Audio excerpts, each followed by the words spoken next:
them to light. This emperor, Isengrim III, had once been kind, but he'd gone mad. And now he was conducting secret, obscene rituals to bring back the lost gods.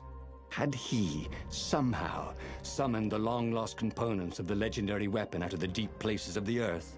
It was more than Renato could fathom. But if he could find a legendary weapon, he would use it.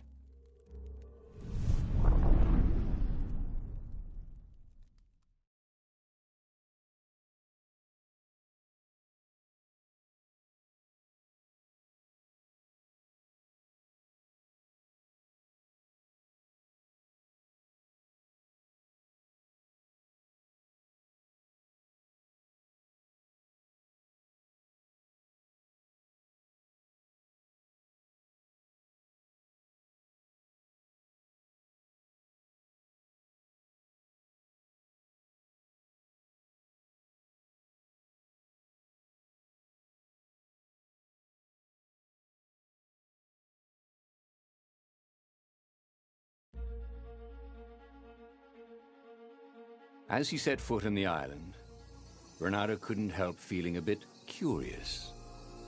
Was Lapino still waiting to be rescued? No. He was probably drinking champagne with the ravens. Did ravens drink champagne? Did rabbits?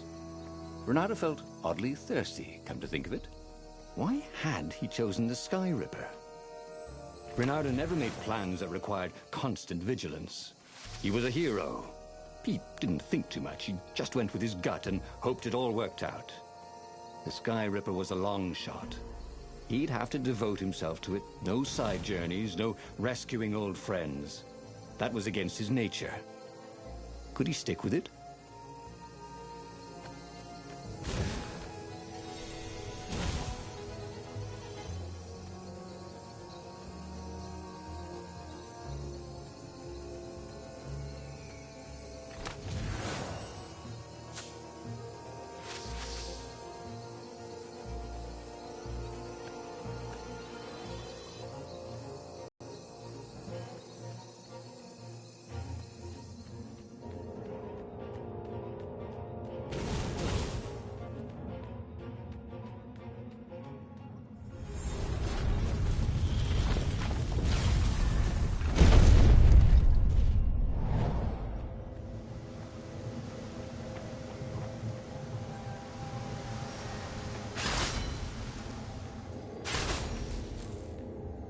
Hey, why don't you guys fight in groups? Oh, I know. Because there's no I in team.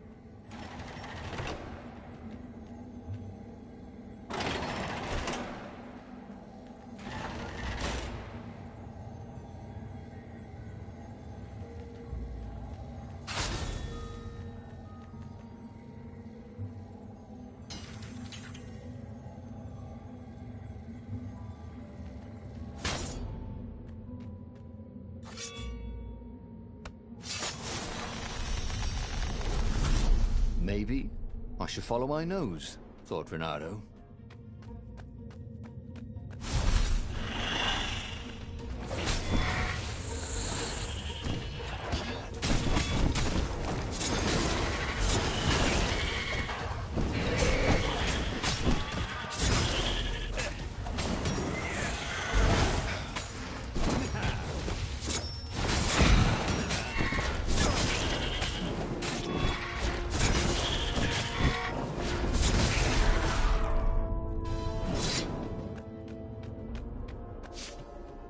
Renato was running out of choices.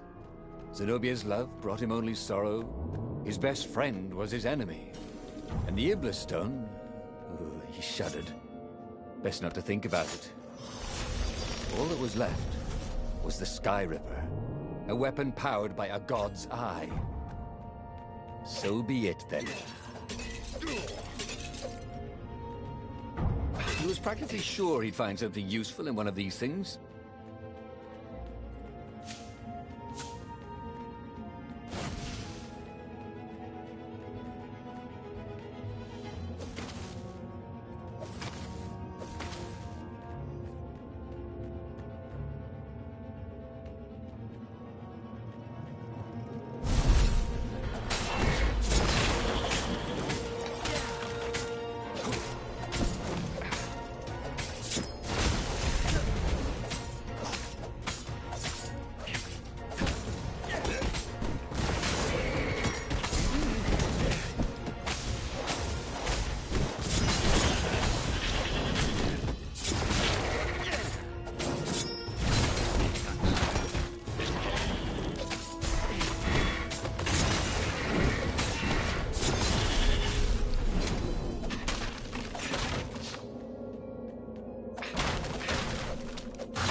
Bernardo had once read a story where a rabbit went into a portal with a fly and came out with a fly's head.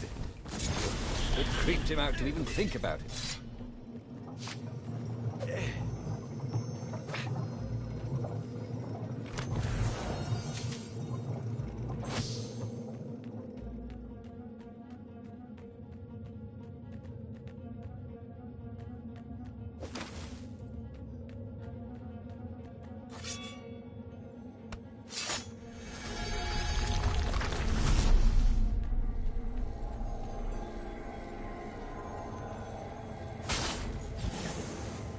Ha! Bet you never saw that coming.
See? That wasn't so hard.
There it was.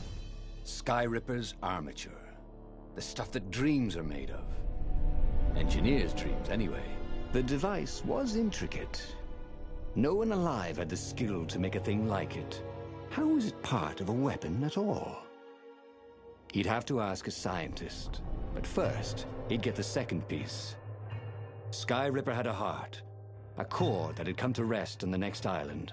Well, there was another island he could reach.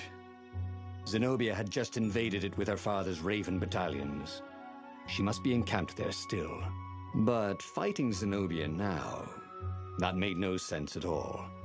He'd already sacrificed one friend to get this armature, was it? He didn't need to hurry to face her. She would find him. It was a no-brainer. He'd sacrificed his old friend Lapino to get the armature. And the armature was useless by itself, only a series of coils and wheels. War demanded sacrifices, and he would make more before the end. He would have to choose the greatest good no matter how much it cost him. Zenobia. Well, he would see her sooner or later, across a battlefield or a sword's point before all this was over. He was sure of that. The power was in the core. Obviously, he had to get the core.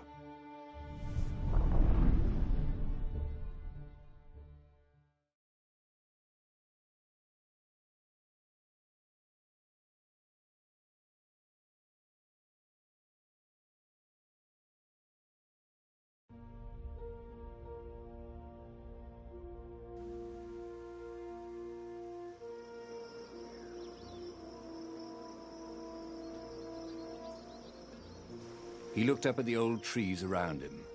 They were so Big and so old. They'd been there before he was born, and they'd be there after he'd passed into legend. Was he confronting his own unimportance? What had got into him? He was no philosopher. Anyway, who cares? He was plenty important. He was a hero, and soon he'd prove it. Ah, Zenobia. Now that he knew she still loved him, he wanted to go back to her. But that hadn't worked out, had it? Maybe it was time to find the core of the Sky Ripper.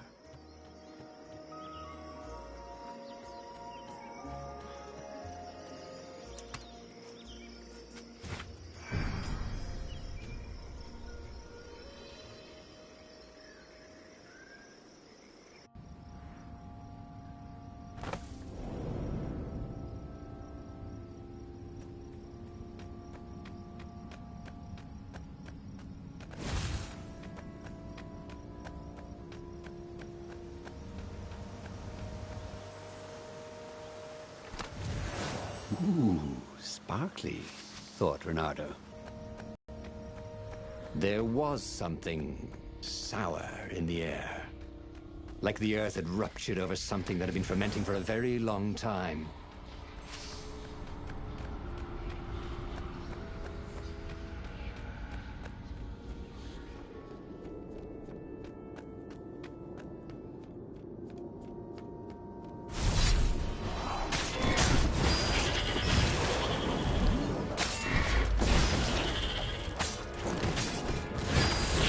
Renato wondered if death was nothing more but a portal to another plane of existence.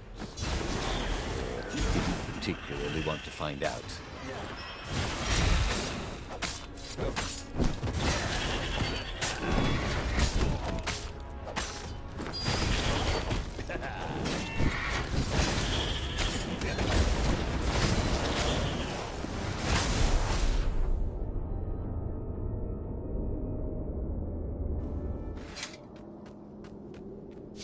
There were fewer and fewer trees.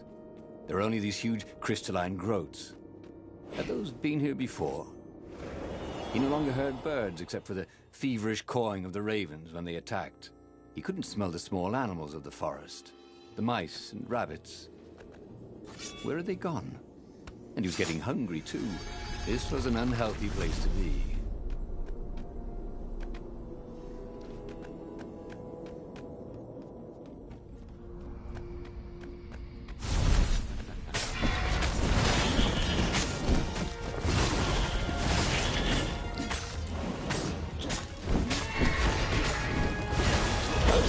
Really bring out your eyes.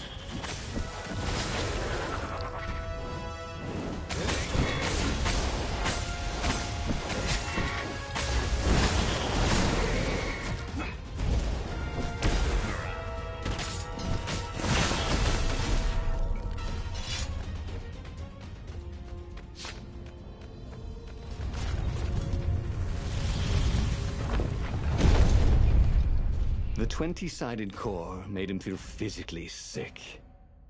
Once he had sneaked into a temple of the dark art, and he hadn't liked what he smelt and saw there. This felt like that. As quick as he could, he wrangled the icosahedron into the armature. The wheels began to spin, then glow. The sick feeling quickly spun away. Now he only felt sad. He had lost good friends for this war apparatus. Maybe Lapino wasn't such a good friend. Yeah, that made him feel better. He carried his prize back to the Farfarer. Now, he had to make his next move. There was a key Imperial outpost on the Nexus. If this really was some sort of super weapon, he could use it to wreak havoc on the enemy. And if it wasn't, well, better to know that before the final battle. But maybe he should show it to some scientists first. There was an observatory on the Nexus. Maybe he should go there before he fired it. Well, of course. If you've just assembled a weapon out of legend that can exile gods from the world, you'd want to have a scientist or two look at it. And even if they disagreed and he had time, he could ask Calaveras himself. Yes, the observatory would be his objective.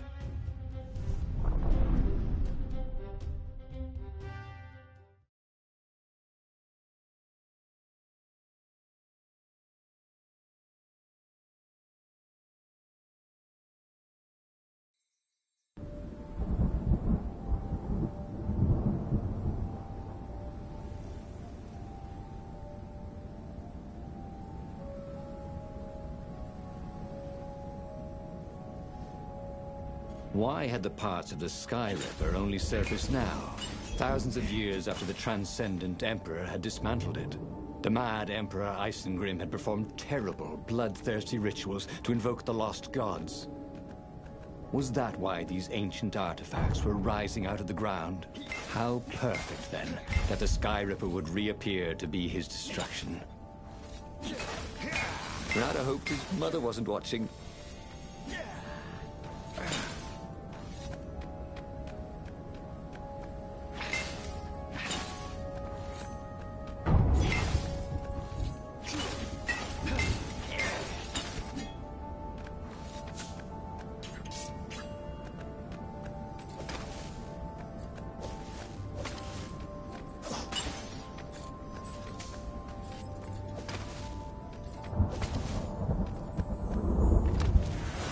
Odd that they never locked these things.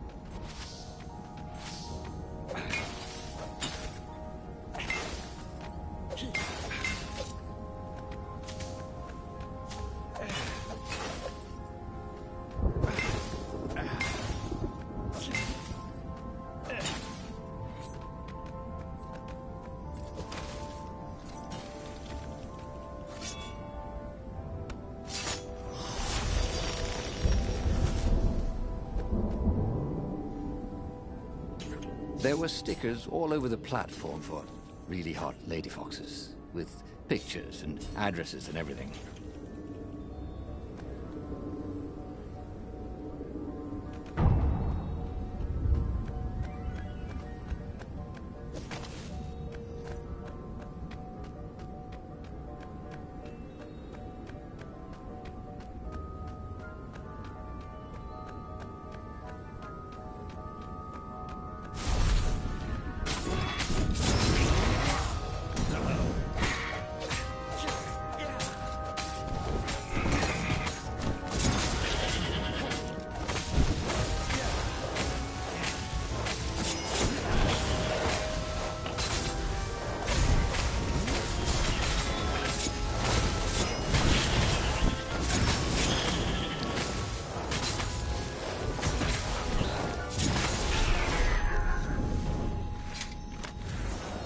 Good thing those ravens never use the healing fruit.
A legendary weapon was exactly what the rebellion needed. They were outnumbered, The once kind Emperor had become a tyrant. But his ravens stayed loyal, for he fed them his victims, and the other animals were too frightened to rebel. Renato shuddered at what the Emperor was trying to do. To bring back the lost gods, the Black Harvest, the Black Sun? No. He would stop that toad, no matter what the risk.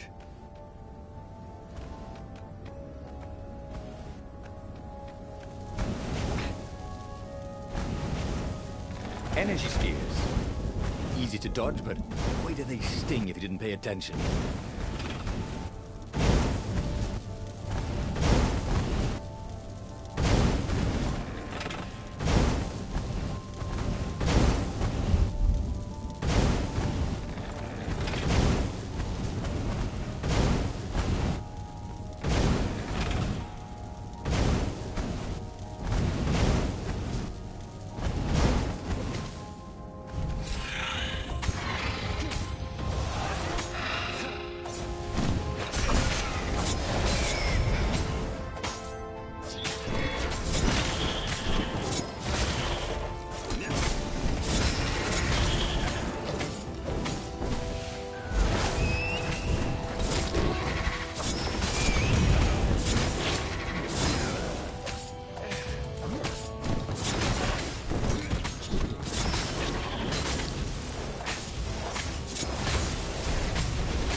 Building these platforms was so expensive, they'd run out of budget for guardrails.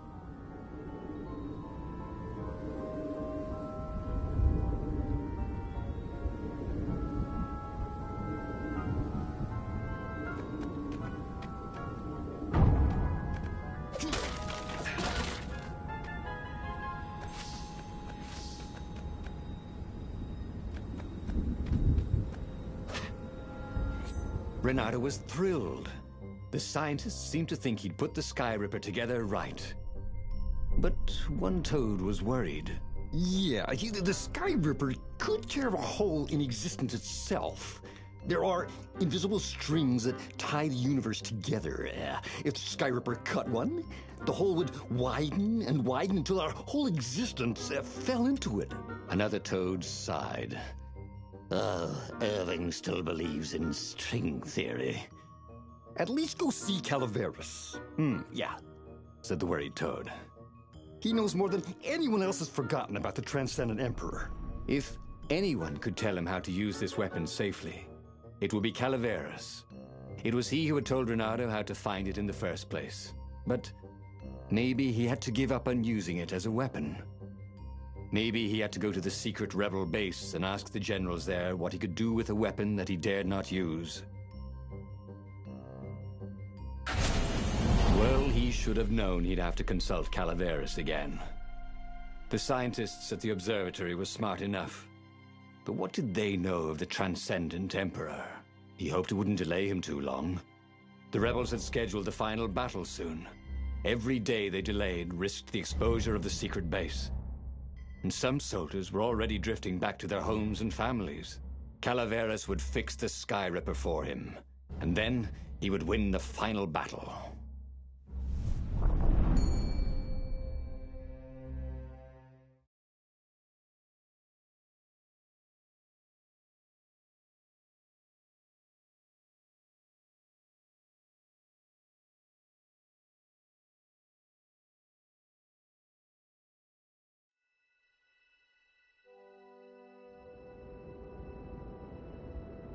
Maybe it was the cold, but after a few steps, Renato's optimism started to slump. What if Calaveras couldn't help? Did Renato dare use the Sky Ripper? Oh, he hated that he had chosen this path. It was so much simpler to rescue friends and attack enemies, even if some of those friends were more trouble than his enemies. Some of those enemies had been friends before and might be lovers after. No. Okay, it wasn't all that much simpler, no. Physics made his brain hurt. That, at least, he was sure of.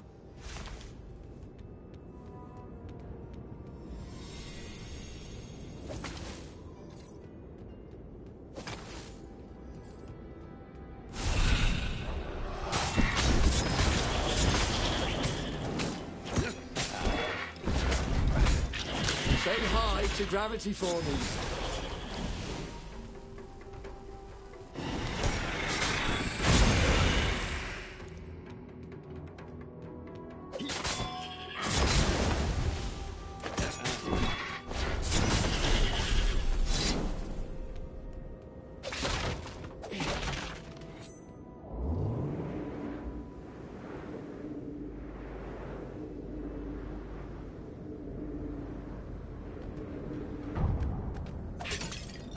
But was this fruit local?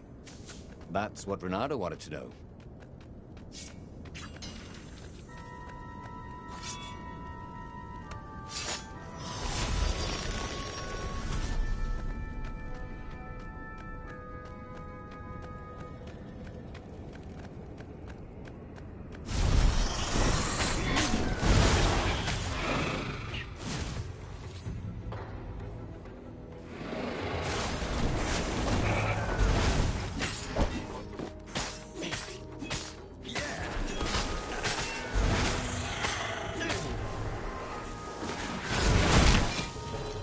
For once, he didn't have anything clever to say. So he died.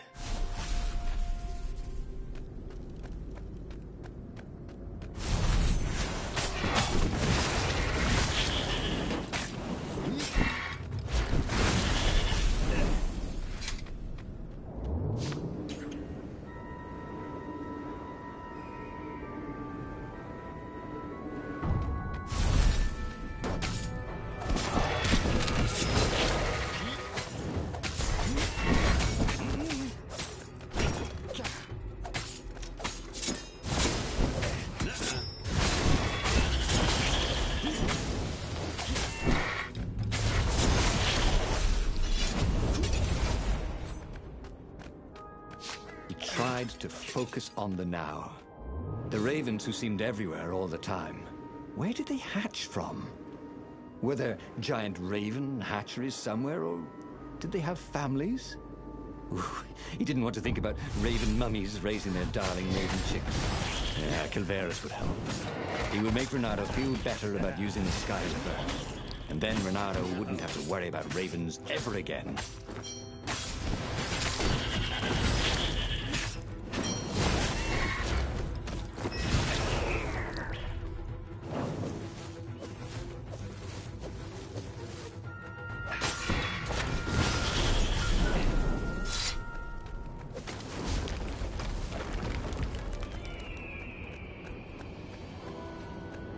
Renato's paws were getting numb.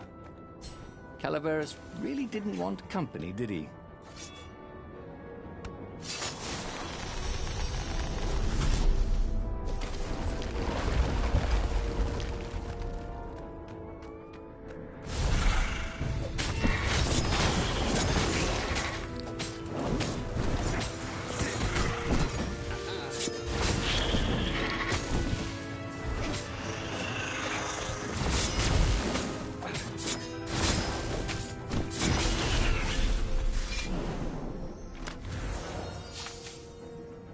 Gem of power.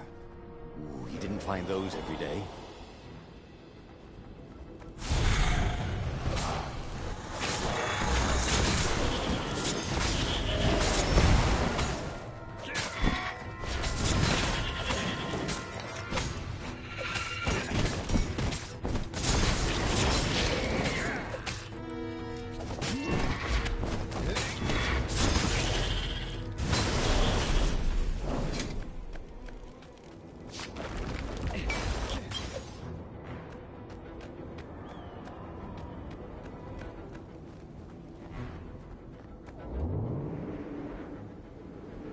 Good thing Renato didn't have vertigo.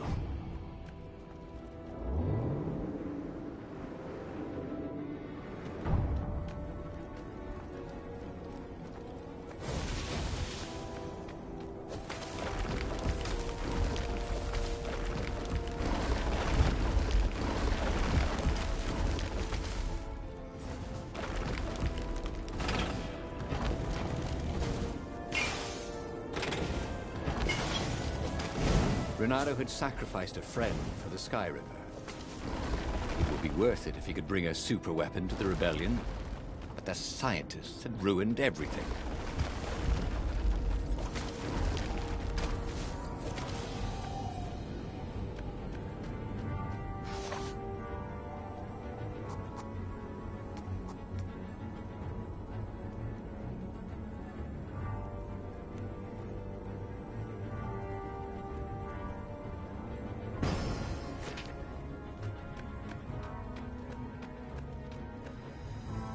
Calaveras had never let him down.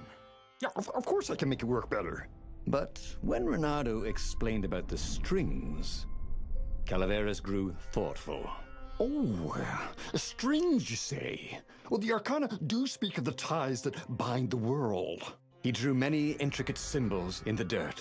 Yeah, so, according to my calculations, each time you fire, I'm afraid there's a 1 in 128 chance you'll destroy the universe. That's pretty good odds. That's like rolling, what, 21 dice and they all come up 6. What are the odds of that? What? No! It's more like 2.716s in a row. Anyway, with those odds, it won't happen if I use it just once. What? No. That's so not right. Look, each time you use it... Okay, look. Just don't use it ever. At all, okay? All right, I guess. As he sailed away from the mountains, Renato could see clouds darkening. Rain? No. Ships. Imperial ships, swarming thick as bees. This was it. The big battle. They could not afford to lose this one. What if it did not go well? What if he had to use the Sky Ripper? Could he gamble the universe? On the other hand, what were the odds of rolling 21 sixes in a row?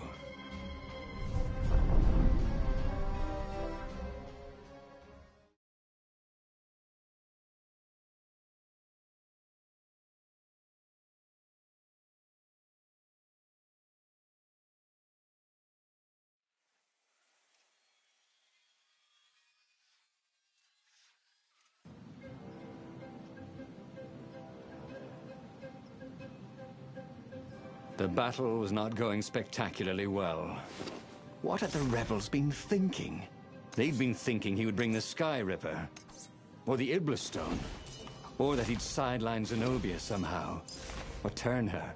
Couldn't he use the Sky Ripper just once?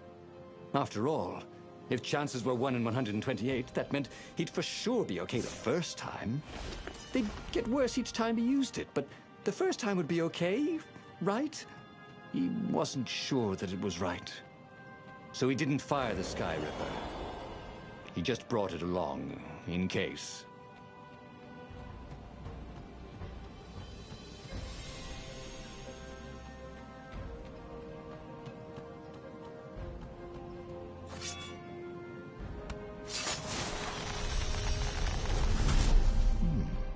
He hadn't noticed that path before.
Someone had told him the odds didn't change just because you'd had a streak of good luck.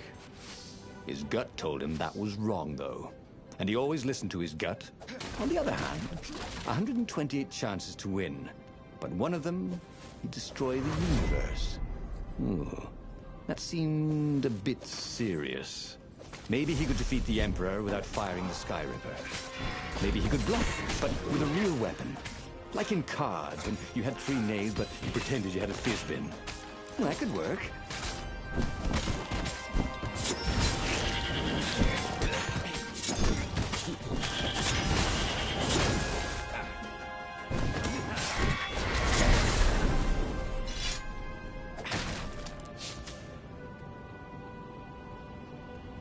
Of all the artisans he was creating employment for. Truly, he was a job creator.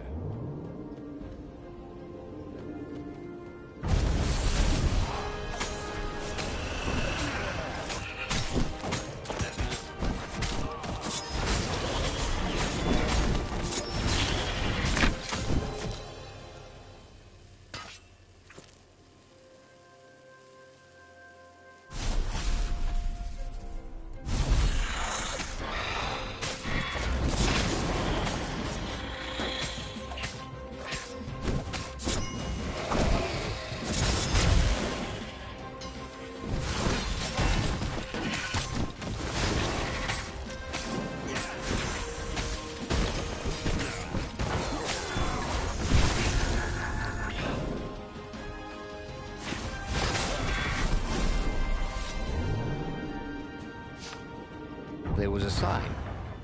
Take the goat across first.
He set up the Skyripper and let it warm up.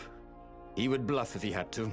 Zenobia came out, flanked by a very daunting platoon of ravens.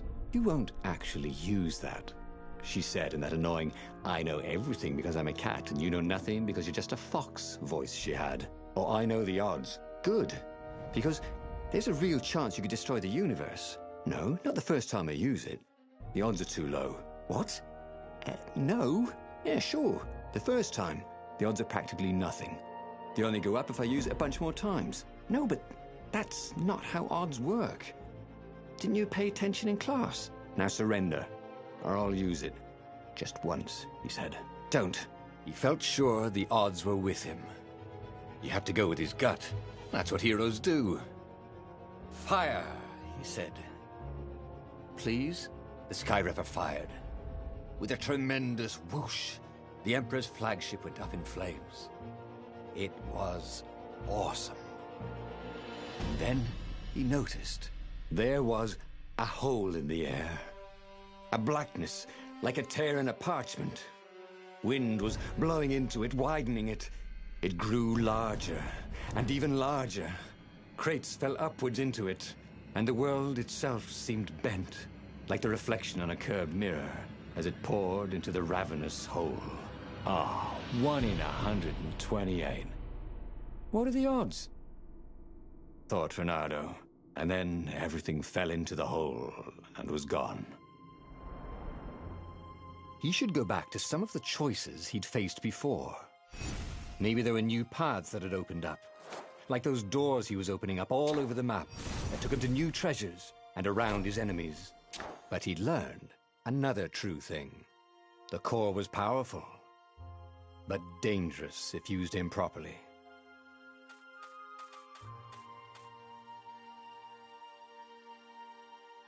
The book's pages fluttered to the beginning once again. Faster than before? And he fell. The clouds parted over the Isles of Boreas. It was time to choose. The rebellion was in trouble. Ravens were scouting for the secret rebel base. They needed a game changer. Pieces of the Sky Ripper had surfaced. Renata knew that using it could go catastrophically wrong. But he was sure he could figure out how to use it safely. Also, a temple had risen out of empty desert.